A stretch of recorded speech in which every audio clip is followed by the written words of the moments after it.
ସମୟ 2007 ମସିହାର। କେଶବ ଜଣେ ସିଧାସାଧା ପିଲା, ବୟସ 27 ବର୍ଷ। କେଶବ ସମ୍ବଲପୁରର ଏକ ସରକାରୀ କାର୍ଯ୍ୟାଳୟରେ କାର୍ଯ୍ୟ କରେ।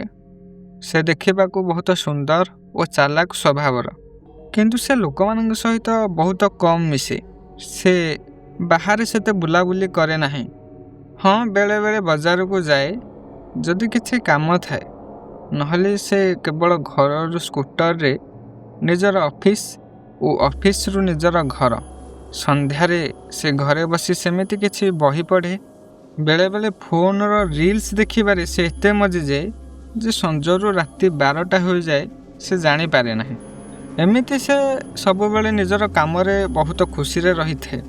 ଦିନକର ଘଟଣା, ସେ ଅଫିସରୁ ଶୀଘ୍ର ଘରକୁ ଫେରିଆସେ।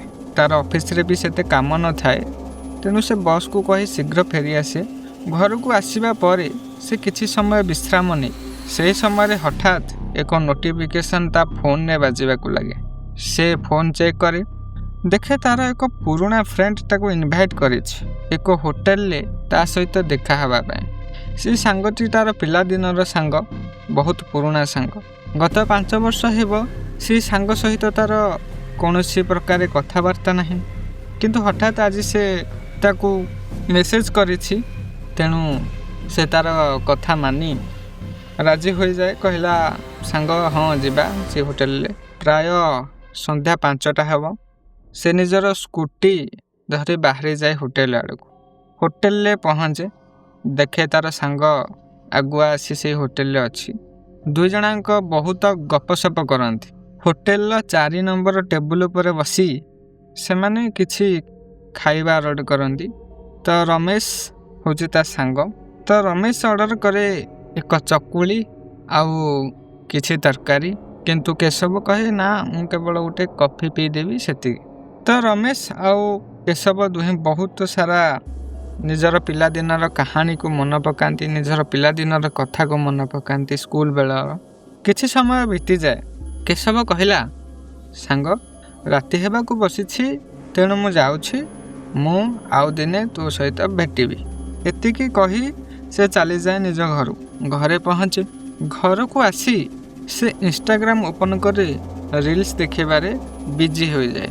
ଏମିତି ବହୁତ ସାରା ରିଲ୍ସ ସେ ସ୍କ୍ରଲ୍ କରିବାରେ ଲାଗେ। ଏମିତି ବହୁତ ସମୟ ସ୍କ୍ରଲ୍ କଲା ପରେ ତା ନଜରରେ ପଡ଼େ ଏକ ପୋଷ୍ଟ ଉପରେ। ସେହି ପୋଷ୍ଟକୁ ଦେଖି ସେ ଟିକେ ଆଶ୍ଚର୍ଯ୍ୟ ହୋଇଯାଏ।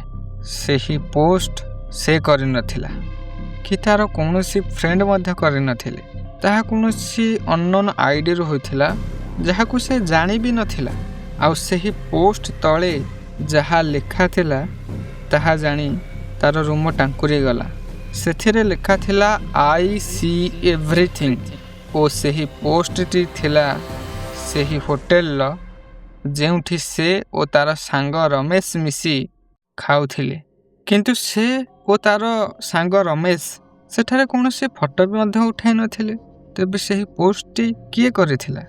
ତ ସେ ତାର ସାଙ୍ଗକୁ ତୁରନ୍ତ ଫୋନ୍ କରେ, କିନ୍ତୁ ରମେଶର ଫୋନ୍ ସୁଇଚ୍ ଅଫ୍ ଦେଖାଉଥାଏ। ତ କେଶବ ଭାବେ, ତାହେଲେ ନିଶ୍ଚିତ ରମେଶ ମୋ ସହିତ ମଜା କରୁଥିବ। ସେ କନଫର୍ମ ହୋଇଯାଏ। ସେ ଏହା ଭାବି ସେହିଦିନ ରାତିରେ ଶୋଇପଡ଼େ।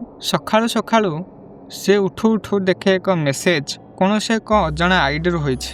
ସେହି ମେସେଜରେ ଏକ ପୋଷ୍ଟ ଥାଏ, ଏକ ଫଟୋ ଥାଏ। ସେହି ଫଟୋକୁ ଦେଖିବା ପରେ କେଶବର ପାଦ ତଳୁ ମାଟି ଯେପରି ଖସିଯାଏ। ସେ ଡରି ଥରିବାକୁ ଲାଗେ। ତାର ଦେହରୁ ଝାଳ ଗମ ଗମ ବହିବାରେ ଲାଗେ। ସେ କ'ଣ କରିବ ତାହା ସେ ବୁଝିପାରୁନଥାଏ। ସେହି ପୋଷ୍ଟରେ ଦେଖିଲା ରମେଶ ଆଉ ଏ ଦୁନିଆରେ ନାହିଁ। ତାର ଘରେ ତାକୁ କେହି ମାରିଦେଇଛି।